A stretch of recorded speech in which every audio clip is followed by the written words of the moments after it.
In 2030, we're going to reach the full capacity of the existing infrastructure of Saudi Arabia. Saudi Arabia just threw out the rule book. They're not building a city. They're not even building several cities. They're constructing an entirely new version of reality that sounds so insane, so impossibly ambitious, that if anyone else announced these projects, the world would laugh them out of the room. Skyscrapers stretching for miles in a continuous mirror-covered line, mountains artificially engineered to produce snow in one of the hottest deserts on Earth, a floating industrial metropolis rising from the Red Sea. And here's what makes this absolutely wild. These aren't concepts gathering dust in some architect's portfolio. These projects are actually happening right now, with massive construction sites, thousands of workers, and billions of dollars already committed. This is the most audacious transformation the modern world has ever witnessed, and whether it succeeds or spectacularly fails, the entire planet is watching Saudi Arabia with a mixture of fascination and disbelief. What you're about to discover will challenge everything you thought was possible in urban development and engineering, because Saudi Arabia isn't just building the future, they're betting their entire national identity on it. In a lot of projects that happen in Saudi Arabia, it can be done. This is very ambitious. They can't keep saying that, and we can't keep proving them wrong. Let's start with the project that shattered every conventional idea we had about how cities should work. Imagine a structure so massive, so fundamentally different that it makes every other architectural achievement look modest by comparison. They call it The Line, and the name is disturbingly literal. This isn't a traditional city with roads spreading out in organic patterns. This is a 170-kilometer-long mirrored megastructure slicing straight through the desert like a blade. No roads whatsoever, no cars clogging intersections, just high-speed transit systems and artificial intelligence managing everything, connecting millions of people in minutes. The entire structure is designed to house 9 million residents, all stacked vertically in what planners envision as a zero-emissions paradise. Picture walking out your front door and having absolutely everything you need within a 5-minute walk. Schools for your kids, parks with actual vegetation, stores carrying whatever you want, your workplace, all of it seamlessly integrated while being surrounded by preserved natural landscapes, and every single watt of power running this impossible city, 100% renewable energy. The Line isn't just ambitious, it's borderline unbelievable, and yet construction crews are already on site, moving earth and pouring foundations. But here's where reality crashes into vision like a freight train hitting a wall. The original master plan called for 170 kilometers of continuous city housing, 9 million people by 2045. Recent reports suggest that by 2030, only 2.4 kilometers might actually be completed. That's less than 2% of the promised length. Why such a dramatic scaling back? The answer is brutally simple. Massive engineering challenges that turned out to be even more complex than anticipated, cost overruns that make even oil-rich nations nervous, and the sheer audacity of what they're attempting to build. Still, even that truncated 2.4-kilometer section represents something unprecedented in human construction, and the work happening right now is very, very real. In what's called the Hidden Marina Zone, 4 major construction modules, designated 45, 46, 47, and 48, are actively under development. Module 45 leads the pack with foundations already established and above-ground structures beginning to rise from the desert floor. Module 46 isn't far behind, with over 5,500 massive piles driven deep into the ground using specially formulated low-carbon concrete. This represents what's now the largest pile-driving operation anywhere on the planet. The technology being deployed is extraordinary. GPS, guided machinery, advanced automation, and smart drilling systems are working with precision that would have been impossible just a decade ago. Module 47 remains in excavation stages, while Module 48 has completed most site preparation but appears significantly behind schedule, primarily because there's a conspicuous absence of the cranes and heavy trucks needed to finish excavation. Meanwhile, the world's largest dewatering system runs around the clock, operating 24/7 to manage the enormous volumes of water encountered during construction.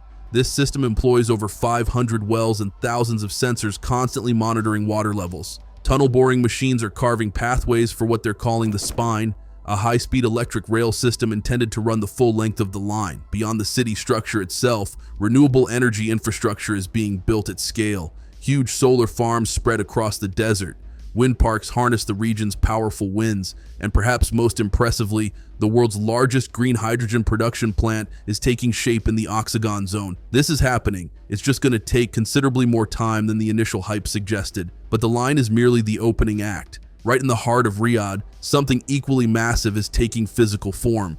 King Salman Park is being positioned as the largest urban park project anywhere in the world. At its center sits the real showstopper, the Royal Arts Complex. Spanning over 500,000 square meters, this cultural mega hub is transforming ambitious blueprints into steel, stone, and glass. Designed by the legendary architect Ricardo Bofill, it seamlessly blends traditional Saudi architectural elements with cutting-edge modern design. The star attraction is a 106-meter-tall pyramid-shaped museum destined to become an instantly recognizable icon of the city's skyline. Surrounding this pyramid, visitors will find artist studios, a cultural institute featuring a 600-seat auditorium, and something called the Dome, a futuristic spherical structure specifically designed for showcasing Saudi talent and culture to the world.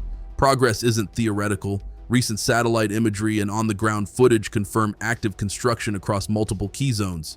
Steel frames are climbing skyward. Cranes surround the future museum site like mechanical sentinels.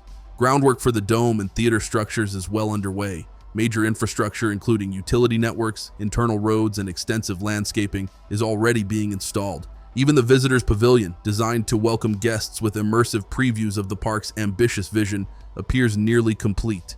This isn't vaporware or concept art anymore. It's a physical reality rising rapidly from the ground.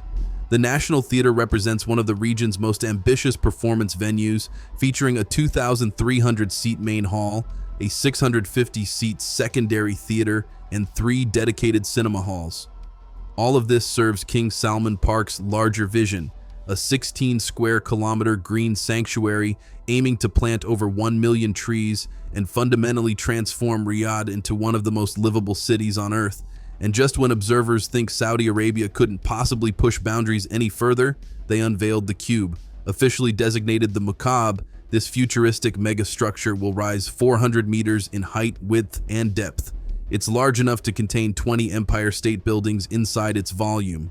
Designed as an immersive city contained within a cube, the interior will feature advanced digital and virtual environments where visitors can explore floating platforms, futuristic streetscapes, and alternate realities, all under one gargantuan roof. The Mukaab serves as the centerpiece of New Murabba, a completely new downtown district in Riyadh aimed at redefining what urban living can be. According to recent reports, major progress is underway on the larger New Murabba master plan. Approximately 86% of excavation work has already been completed, with over 10 million cubic meters of earth moved. To reduce environmental impact and traffic disruption, a temporary bridge over King Khalid Road is being constructed, expected to eliminate about 800,000 truck movements on public roads. Despite impressive groundwork, actual construction of the Mukaab structure itself has been slow to commence. Although officially scheduled for completion by 2030, numerous experts now believe that timeline may be wildly optimistic, as delays have already pushed back several early targets. If the cube seems wild, wait until you hear about Qiddiya. This isn't just another theme park, it's an entire city built specifically for entertainment, rising just outside Riyadh. Spanning over 360 square kilometers, Qiddiya is being positioned as Saudi Arabia's entertainment capital, featuring theme parks, sports arenas, gaming hubs, and even residential neighborhoods and educational facilities. And construction is moving remarkably fast. According to official statements, Qiddiya is already 89% complete. Aquarabia Water Park has reached 84% completion. Golf courses are 77% finished, roads, bridges, and underground tunnel systems are in place.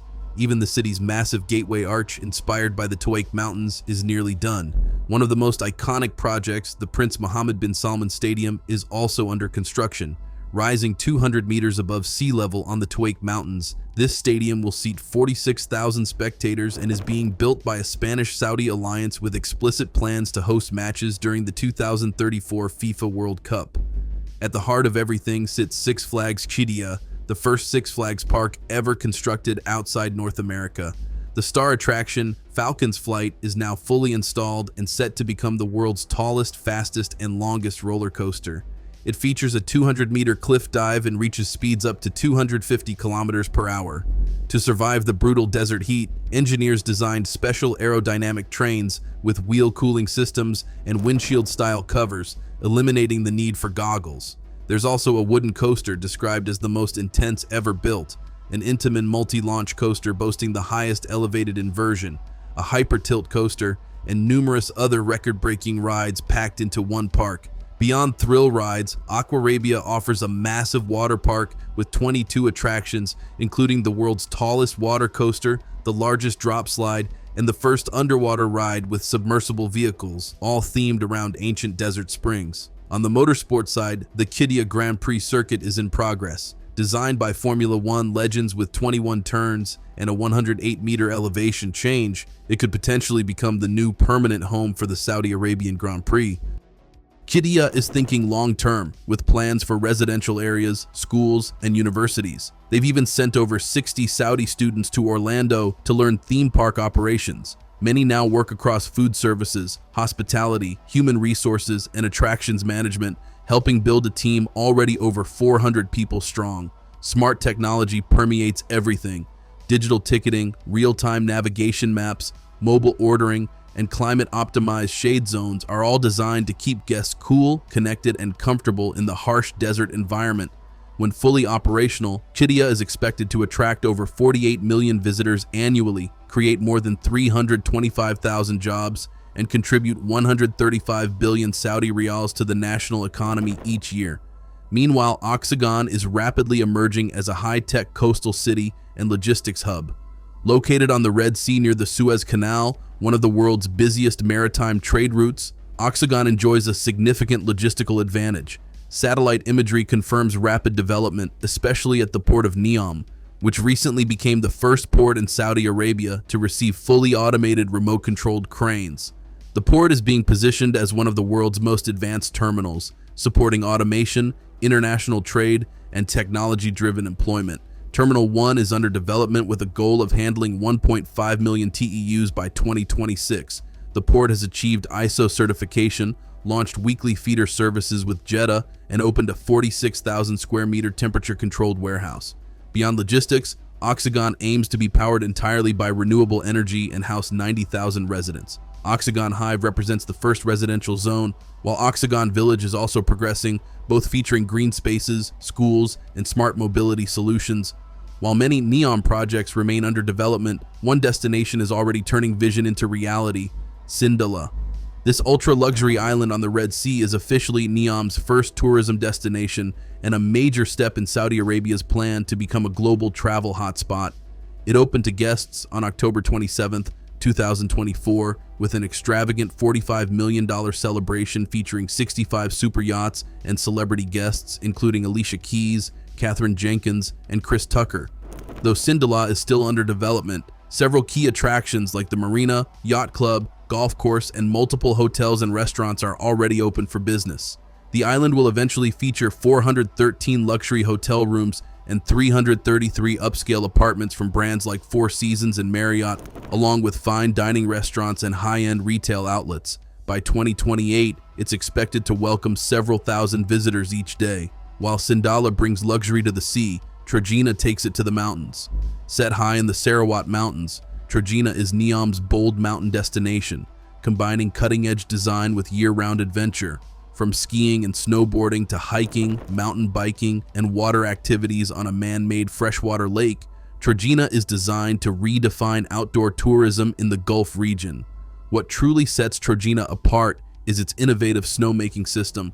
Using fan guns, the resort produces chemical-free snow that closely mimics natural snow in texture and appearance. Over 30 kilometers of ski slopes are planned, with 26 kilometers covered in real snow from early December through March. An additional 2-kilometer slope will be built on the roof of Trojena's iconic ski village building, while 6.5 kilometers of synthetic dry slopes will offer skiing throughout the rest of the year, ensuring a full 12-month ski season. Construction is progressing rapidly, major excavation work is complete, and over 1,000 tons of steel have already been installed in the vertical ski village. The overall steel framework will require 127,000 tons, equivalent to building 18 Eiffel Towers in just 18 months. Early shapes of architectural structures are now visible in the mountains, with tower cranes working at high altitudes. Trojena is also set to host the 2029 Asian Winter Games, making it the first Middle Eastern location to do so.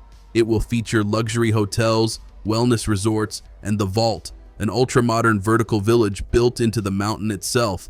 By 2030, Trojena aims to welcome over 700,000 visitors annually, offering a blend of adventure, sustainability, and futuristic living. The journey won't be easy, and timelines will almost certainly shift. Cost overruns are inevitable. Engineering challenges will continue to emerge. But one thing is absolutely clear. Saudi Arabia is betting big on a future that nobody saw coming, and they've already started building it one impossible project at a time.